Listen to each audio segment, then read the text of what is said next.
আসসালামু আলাইকুম এভরিওয়ান। আজকে আমি মুরগির মাংস রান্না করব। মুরগির মাংসটা রান্না করার আগে আমি সব সময় আসলে একটু ভিনেগার আর একটু লবণ দিয়ে মুরগির মাংসটা ভিজিয়ে রাখি। দেখা যাচ্ছে যে একটা স্মেল আসে, অনেক সময় সেই স্মেলটা আসে না, সেই স্মেলটা চলে যায়। আর ভিতরে যদি কোনো রক্ত পানি থাকে সেটাও চলে যায়। দেখতেই পাচ্ছেন পানিটা কিছুটা ময়লা হয়ে গেছে, ভিতরে রক্ত পানি বা যতটুকু ময়লা ছিল বের হয়ে আসছে। এখন আমি মুরগির মাংসটা খুব সুন্দর করে ওয়াশ করে নেব। আমি 2-3 বার ওয়াশ করে নিই। আসলে ওয়াশ করা হয়ে গেলে তারপরে আমি মুরগির মাংসটা একটা একটা করে আমি একটা জালি নিয়েছি, জালিতে রাখবো। জালিতে রাখলে কি হচ্ছে, মুরগির মাংসের যে পানিটা সেটা ঝরে যাবে। ঝরে গেলে রান্না করতে ভালো হবে, নয়তো মুরগির মাংস থেকে অনেক বেশি পানি বের হবে। পানিটা ঝরায় নেওয়াই আমি মনে করি বেটার, এই জন্য আমি পানিটা ঝরায় নেব। তারপর আমি একটা কড়াইতে তেল দিয়ে নিয়েছি। তেলটা গরম হয়ে আসলে সেখানে আমি পেঁয়াজ কুচি দিয়ে দিব। পেঁয়াজ কুচিটা আমি আগেই করে রেখেছিলাম। এখন আমি পেঁয়াজ কুচিটা সুন্দর মতো ভেজে নিব যতক্ষণ পর্যন্ত না ব্রাউন কালার আসতেছে।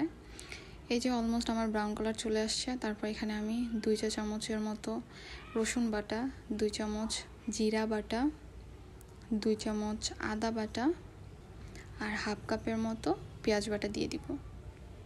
তারপর এটা আমি সুন্দরভাবে মিক্স করে নেব। সুন্দরভাবে মিক্স করে নেওয়ার পরে আমি এখানে আমার স্বাদ মতো লবণ অ্যাড করে নিব। আপনি আপনার স্বাদ মতো লবণ অ্যাড করে নিতে পারেন। তারপর সুন্দরভাবে মিক্স হয়ে গেলে তারপর এখানে আমি 1 চা চামচের মতো ধনিয়ার গুঁড়া দিয়ে দিব। ধনিয়ার গুঁড়া দেওয়ার পরে আমি সুন্দর মতো মিক্স করে কিছুটা খুব ভালো করে কষাই নিব। কষানো হয়ে গেলে এরপর আমি এখানে কিছুটা পানি দিব। পানি দেওয়ার পর এখানে আমি 3টা এলাচ, 2টো দারচিনি, 1টি তেজপাতা দিয়ে দিব। তারপর সাথে আমি 1 চা চামচ মরিচের গুঁড়ো, হাফ চা চামচ হলুদের গুঁড়ো দিয়ে দিব।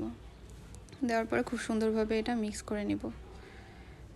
মিক্স করার পর কষাতে থাকবো যতক্ষণ না কাঁচা গন্ধটা এখান থেকে চলে যাচ্ছে। দেখতেই পাচ্ছেন অলমোস্ট কষানো হয়ে গিয়েছে। মশলার উপরে যখন তেলটা ভেসে ওঠে তখন কষানোটা খুব সুন্দরভাবে হয়ে যায়, যেটা আমরা কম বেশি সবাই জানি। তারপর এখানে আমি মুরগির মাংস অ্যাড করে দিব। মুরগির মাংসটা অ্যাড করে দেওয়ার পর আমি এটা সুন্দরভাবে মিক্স করে নেব। সুন্দরভাবে মিক্স করা হয়ে গেলে এটা আমি আবারও কষাবো। কষানো হওয়ার পরে সুন্দরভাবে মিক্স করার পর আমি এটা আবারও কষাবো। তারপর হালকা একটু পানি দিয়ে নিয়েছি এটা কষানোর জন্য। তারপর কষানো হয়ে গেলে তারপর আমি এখানে আলু অ্যাড করে দিব। আলুটা অ্যাড করে দেওয়ার পরে এটা সুন্দরভাবে মিক্স করে নেব। আসলে আমরা খুবই আলু খাওয়া পছন্দ করি। আপনারা যেভাবে আলু খাওয়া পছন্দ করেন সেভাবে আপনারা আলু দিতে পারেন। তারপর আলু সহ মুরগির মাংসটা আমি আবারও কষিয়ে নিলাম। দেখতে পাচ্ছেন তেল বের হয়ে আসছে। তারপর এখানে আমি পরিমাণ মতো পানি দিয়ে নিচ্ছি, ঠিক যতটুকু আমি ঝোল রাখতে চাচ্ছি। তারপর আমি এটা সুন্দরভাবে ঢেকে দিব। ঢেকে দেওয়ার পর যখন আমার পরিমাণ মতো ঝোলটা হয়ে যাবে তখন আমি এখানে গরম মশলার গুঁড়ো অ্যাড করে দিব। এখন আমি ঢেকে দিলাম। আমার অলমোস্ট রান্না হয়ে গেছে। দেখতেই পাচ্ছেন তেল উপরে ভেসে উঠেছে। তারপরে আমি এখানে অফ ক্যামেরায় আসলে গরম মশলার গুঁড়ো 1 চা চামচ আমি অ্যাড করে দিয়েছি। এটা হলো আমার রান্নার ফাইনাল লুক। সবাই ভালো থাকবেন, সুস্থ থাকবেন, পাশে থাকবেন, চ্যানেলটি সাবস্ক্রাইব করবেন, লাইক করবেন, কমেন্ট করবেন। কথায় কোনো ভুল ত্রুটি হলে মাফ করে দিবেন। আসসালামু আলাইকুম।